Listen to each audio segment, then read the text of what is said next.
Imagine you're about to walk to a local shop. But as you look outside the window, you see dark clouds in the sky. It's not raining, yet, but those clouds don't look good. What do? Maybe you take an umbrella just in case. Maybe you wear a waterproof jacket.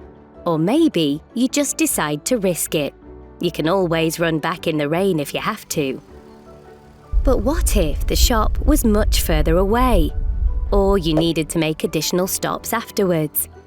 What if you had to take a child with you?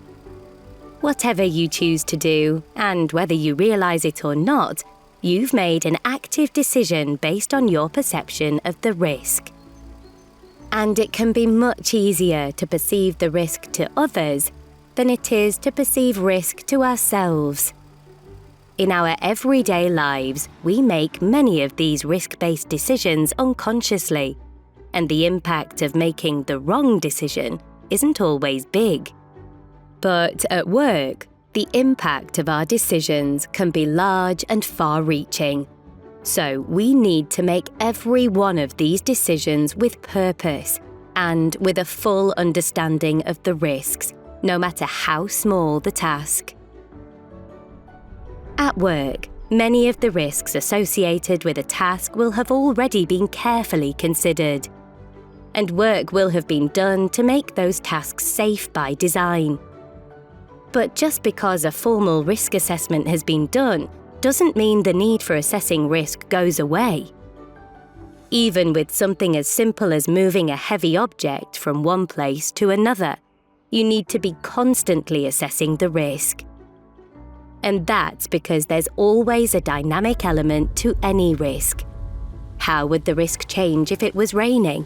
Raining so heavily that the ground became waterlogged, and you could no longer properly operate the trolley you were meant to use to transport the heavy object. What would you do? Maybe you could lift with 2 people, or maybe it's still too heavy. It could even lead to a musculoskeletal injury. If there isn't a way to mitigate a risk and make the work safe, you need to stop work. Which can feel hard to do. It might feel like you're losing time or letting down your team. But it's always better to lose a day of work now and get home safe to your friends and family than seriously injure yourself or others and lose weeks or months because you ignored a risk and made a situation worse.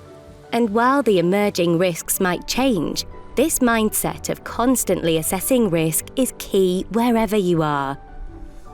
It might seem obvious, but while we're often very good at assessing risk to others, it's not always that easy to assess the risks to ourselves, especially as a situation changes.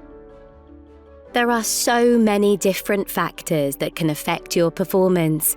Fatigue, stresses and distractions from your life outside of work, historical or emerging injuries. Sometimes they're unavoidable. But it's these things that can distract us from seeing risks.